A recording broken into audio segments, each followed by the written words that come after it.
A few years back, I got a text in the middle of the night. I was a high school senior, and my parents had pretty much given up on keeping me in check.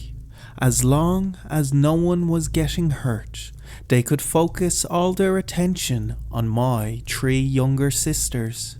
So there was little to keep me from sneaking out to see what all the fuss was about. I met my friends down the path leading to Frog Lake. There were 6 of us, led by Brandon and his devotee, Vicky. They were all gathered in a little group along the path, and it wasn't until I stepped up that I could see why. There was a dead body on the road, a middle-aged man. He'd been dead for a few hours, and judging from the tone of the others, they just found him like this. This unfortunate man had been reduced to a novelty. The others had already rifled through his pockets, and they had all agreed not to call the police. Instead, they were gonna let someone discover him on their morning walk. But while the others were chatting about and getting grossed out, Brandon was making plans.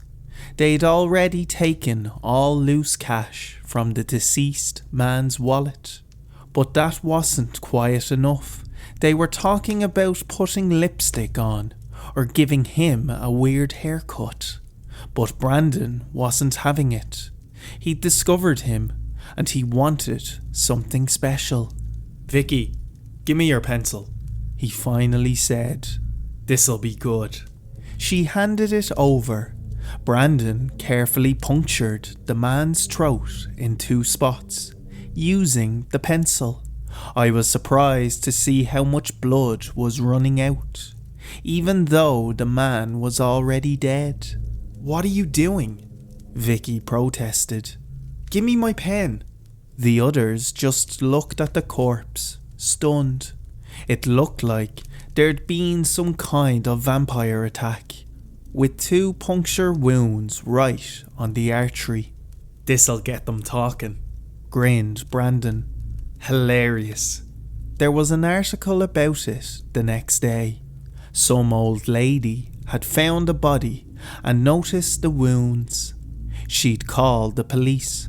The cause of death was determined as some kind of aneurysm, but that's not what had the people talking.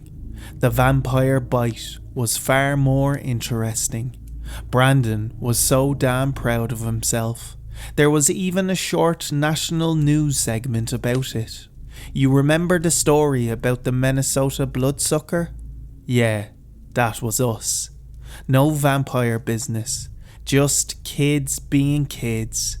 Although the whole thing was debunked the moment you actually read the story. The headline was enough to bring national news. But that's just where the story starts. Not a lot of people have heard about what happened next. Days later, I was meeting Vicky and her friends at a nearby gas station. Vicky had a car, and we were going out for some Chinese food. There was this guy coming down the road, sprinting. He had these ragged clothes and looked dreadful. Unkempt beard, wild hair, sunken eyes. He just ran right past us, like the devil was chasing him. He didn't even look at us. He just kept going, with floppy shoes hanging on seemingly by willpower alone. All across town, similar people showed up. From second-hand accounts, I've counted at least 6 different people, all of them panicked and barely coherent. One ran into the local police station, another into the school cafeteria. Some were arrested, others dismissed, but they all said they were looking for the same thing, the Minnesota bloodsucker. The first time I talked to one of these people, I was standing in line at an ATM. At first, I thought they were homeless. They looked the part. But when he came up to me, I could tell there was something strange about him. He had these tiny, tiny pupils. His eyes were almost completely white. He was shivering. He had trouble keeping his balance. He was going through everyone in line, asking us one by one, "Do you know the bloodsucker?" When it was my turn, I didn't know how to answer. Instead, I just shrugged it off. "You know it's fake, right?" I scoffed. "He had an aneurysm." "No," he responded. "No, it's real. It's here. We gotta find it." He had this absolutely desperate look about him, like his life depended on it. He was on the verge of breaking into tears, keeping it all together by a thread. To me, it had all been a big inconvenience, a lie taking a form of its own. But to this man, the bloodsucker was the realest thing in the world. Brandon and the others weren't paying attention to any of it. To them, desecrating a corpse had just been another day. They did this kind of thing all the time. Hell, Vicky was particularly a vampire already. She was up all night with Brandon most days, missing class and partying like 4 times a week. From what I've heard, she was taking some pretty nasty stuff, pills. But people around the town were getting a bit paranoid. They might have been able to convince themselves that this was all a hoax, based on the articles, but these people showing up, it was kicking up all kinds of rumours. People were putting their ear to the ground, paying attention, soaking up the rumours. And where there are rumours, there are angry and worried people calling the police. They started a neighbourhood watch, and the police were pressured to take action. Brandon had a house party broken up because of an anonymous tip that he knew the bloodsucker. Not that strange, considering Brandon was the bloodsucker in a weird sense. One Friday night, Brandon was calling us all to his place for a house party. Considering how the last one went, I wasn't interested. Besides, it was almost midnight, and I had cuddled up in my bed. I just ignored it. The next day, I went over to his place. We usually went out together for lunch on Saturday, and he'd been unusually quiet. I got there around noon. Vicky's car was in the driveway. Brandon's parents had gotten him his own place about a year back, so there was no one around to check on him. Even so, I got a bad feeling. Vicky didn't like spending the night outside her place. When I stepped inside, I could tell something had gone down. There was a couch overturned, and there was this strange iron-like smell in the air. A glass table had been shattered, and dry flowers from a broken vase lay across the floor. A couple of blue sunflowers Vicky had gotten Brandon when he moved in. It looked like there'd been an insane fight. There was even some blood dripping of a spatter in the ceiling. How the hell did it get there? At first, I didn't know what to do. I just stood there, calling out for Brandon, or whoever might hear me. I got no response. There was no bodies, just an unlocked door and an absolute mess. I called the police right away. They took over, and I got to hear that several people had been reported missing. So this was the first lead they had. There'd been at least 6 people there, 3 of which had been reported missing. They had probably sneaked out in the middle of the night, and their parents had noticed their empty beds in the morning. I couldn't shake the feelings that there was no more to it. This had to do with the bloodsucker, but was it retaliation or something else?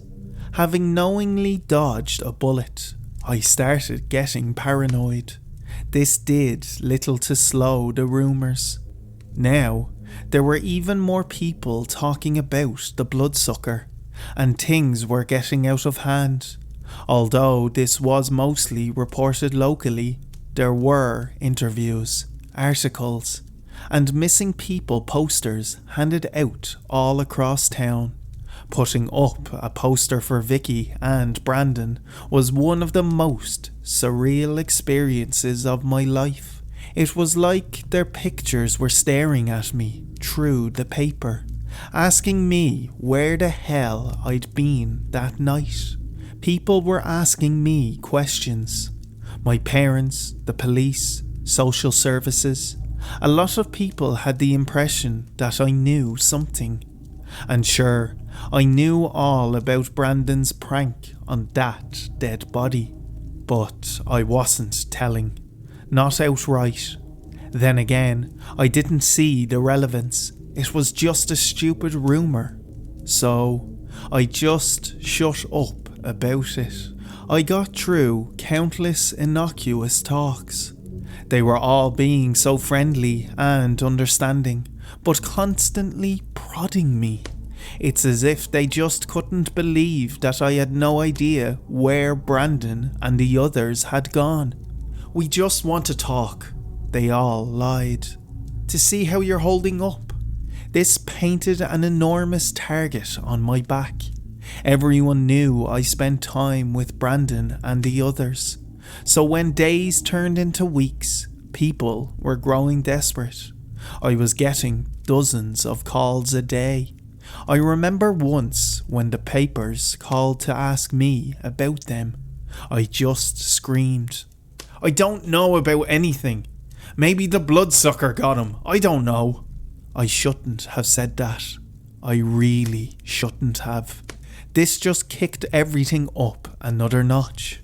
I was brought into the police station and interrogated. I was brought to my school counsellor with my parents. There were endless phone calls from newspapers and worried parents, as well as a few internet nut jobs. The Minnesota bloodsucker was turning into a headline. People don't just go missing by themselves. I stopped going to school.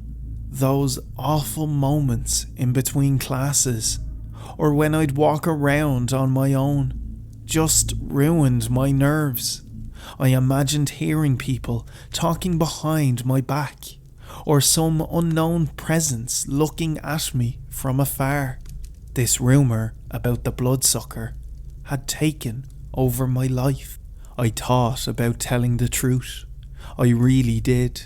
But when you've lied for weeks on end, you just can't start changing your story overnight. My parents got me a cheap car, so I could go straight home from school. But cheap cars are cheap for a reason. And one night in late May, the thing broke down completely, just off the highway. I'd been a bit careless and spent some time after school with a friend.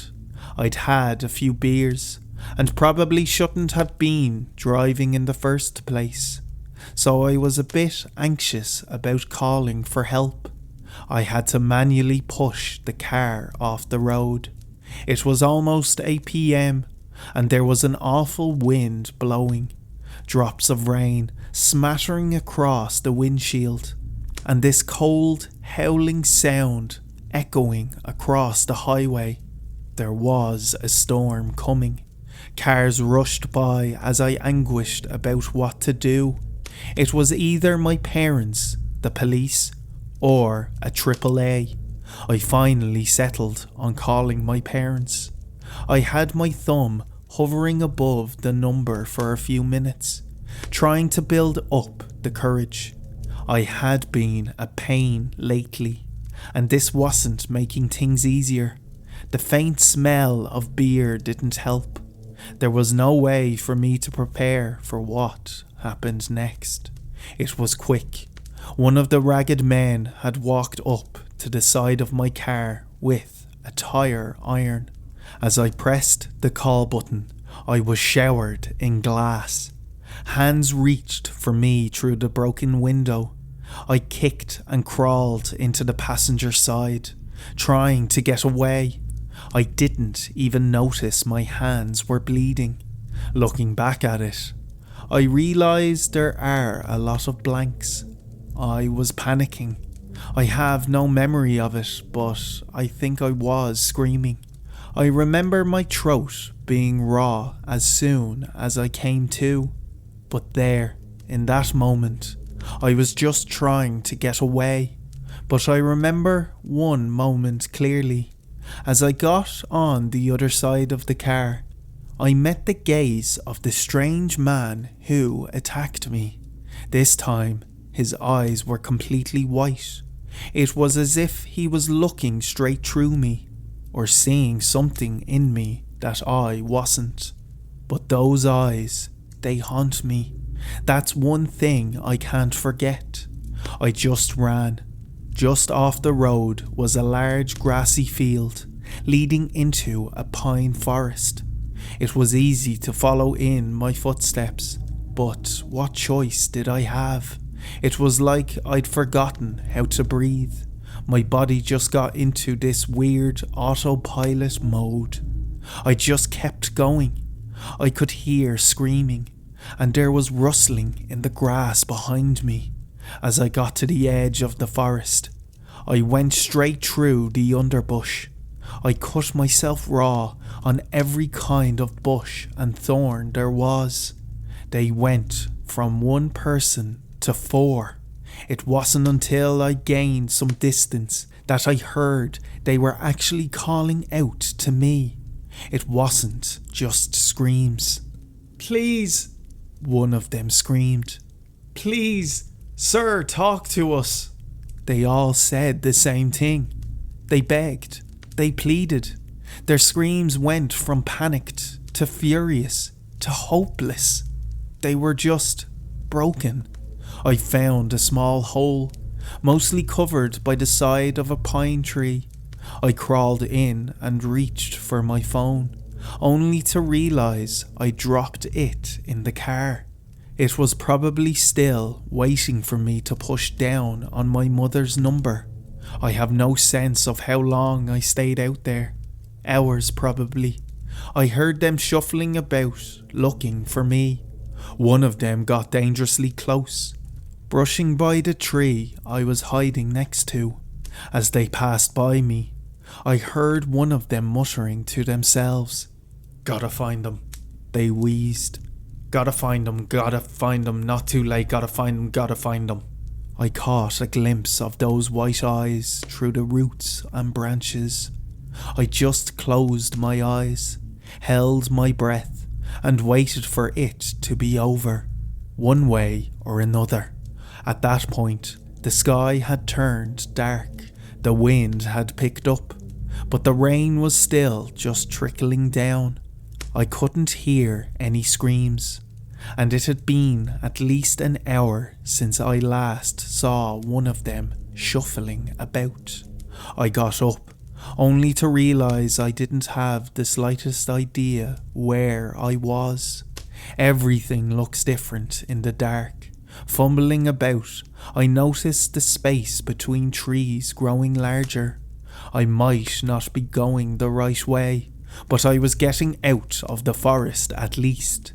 As I reached a small glade, I stumbled over something. I couldn't see what it was in the dark. Taking a moment to stop and listen, I noticed I'd stumbled over not just something, but someone. Someone gasping for air and coughing up blood. The clouds departed, casting a slim ray of moonlight. In a short moment, I could see blood, and a pair of white eyes looking up at me. It was the strange man who'd attacked me. This time, he wasn't looking at me.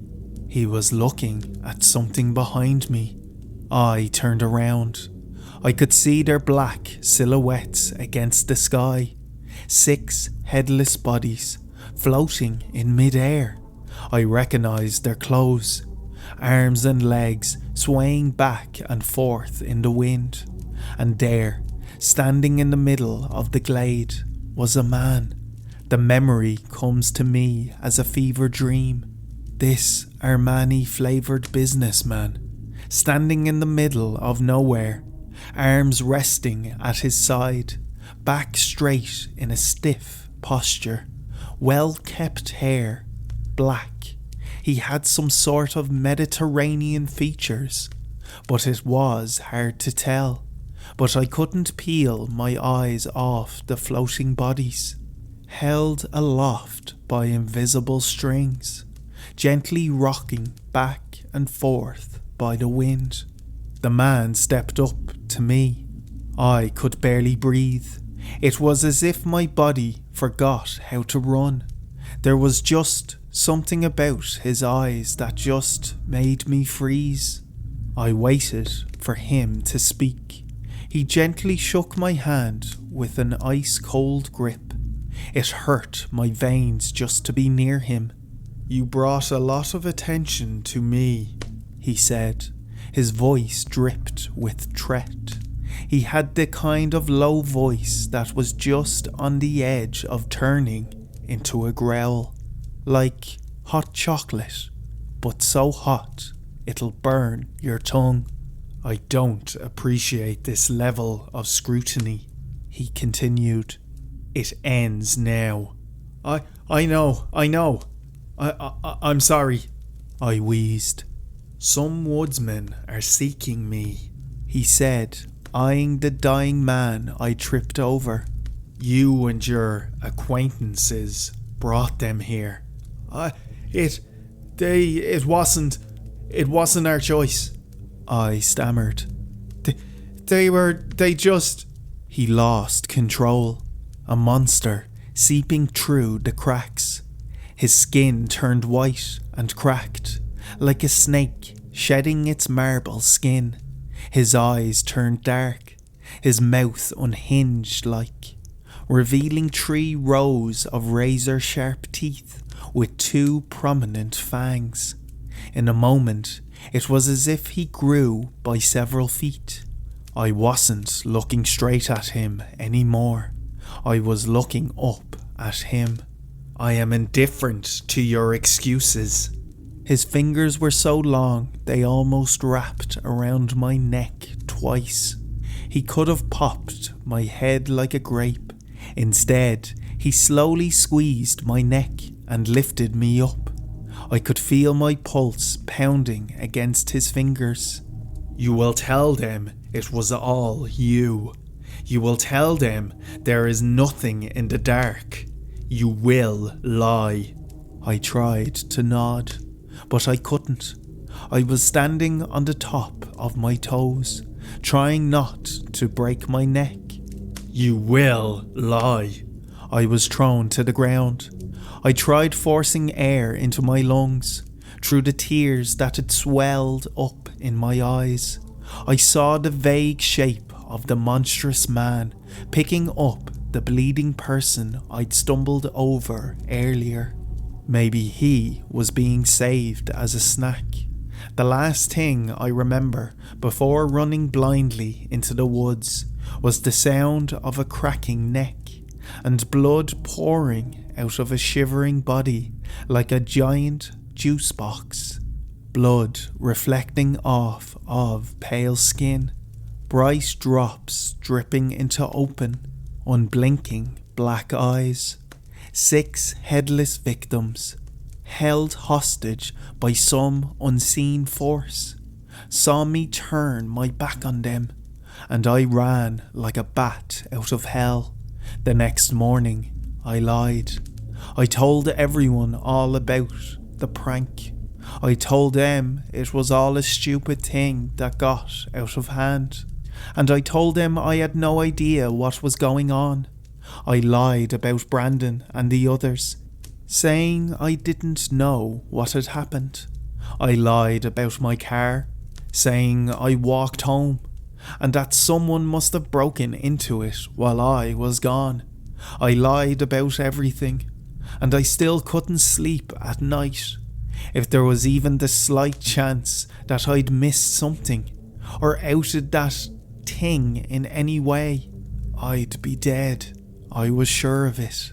Now, a few years down the line, I feel it is time to speak up.